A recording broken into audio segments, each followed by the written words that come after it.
I think we could do it if we tried, if only to say you're mine, by DelusionalLove. It's the final week of summer vacation before college, and Richie is sitting at the quarry, legs slung over the side of the cliff, with none other than Eddie Kasprak sitting at his side. Richie and Eddie didn't really speak after 8th grade. Hell, none of them did. He can't remember the last time he spoke to Bill or Stan. He can't even remember the last time they looked each other's way. After they fought it, they all drifted in an attempt to let go of their past. They eventually did, forgetting all about the existence of the Losers Club in the summer of 1989. Richie made new friends who he fit in with perfectly, who would keep up with him in his hyperactivity and reckless behavior. Eddie made new friends too, and so did Bill and Stan and Mike and Ben. Bev moved to Portland, of course. Richie wondered how she was doing now.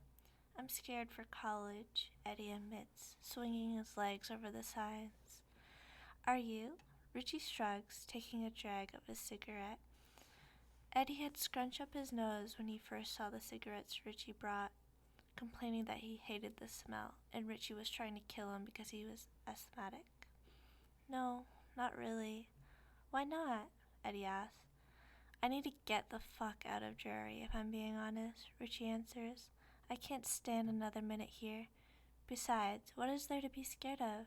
Free beer, hot chicks, and partying until the sun comes up. Am I right, Eds?" Eddie shoves him at that, Richie rolling his eyes playfully as he raises the cigarette to his lips once more. Eddie stares at the smoke drifting out of Richie's mouth and reaches up, plucking the cigarette from in between his fingers. Richie cranes his head and watches as Eddie slowly and hesitantly takes a drag off the cigarette, blowing the smoke into Richie's face. "Oh my God, Eds, I didn't think you had it in you," Richie gasps as he steals the cigarette back and throws it down into the water below, Eddie snickering to himself. "Oh, shut up. I've done a lot of stuff you wouldn't expect of me," Eddie teases. "Like what?" Richie inquires. "Have you had sex? Done drugs? Killed someone?" "Oh, Eddie, please say you didn't kill someone." "I didn't kill anyone," Eddie giggles. The two settled into a comfortable silence for a few minutes, but in typical Richie fashion, he can't stay quiet for long, so he inevitably breaks it. "If you told me a week ago," he starts, "that I was smoking cigs at the quarry with none other than Eddie Kasprak, I would have laughed in your face." Eddie starts at that. "If you told me a week ago I was smoking cigs at the quarry with none other than Richie Tozer, I probably would have called you a liar." "Did you think when we were 12 we would ever not be friends?" Richie questions, out of the blue. "Yeah, actually," Eddie replies. "Oh," Richie says blankly. Richie was never ready to let go of Eddie, so hearing that felt like 1,000 fucking knives to his chest. But the truth is, when Eddie was 12, he couldn't picture him and Richie as friends in the future. He could picture them as boyfriends. He could picture them kissing and holding hands and living in a small apartment together, their whole worlds revolving around each other, and he still could. "I thought we would have been boyfriends." "What? Really?" "Yeah." Richie sighs, staring at the water. "Me too." "Were we in love, Richie?" Eddie questions. Richie thinks long and hard about that. He thought he was in love with Molly Simons in the 2nd grade. He thought he was in love with Angela Stewart in 7th, and he thought he was in love with Connor Bowers in 10th.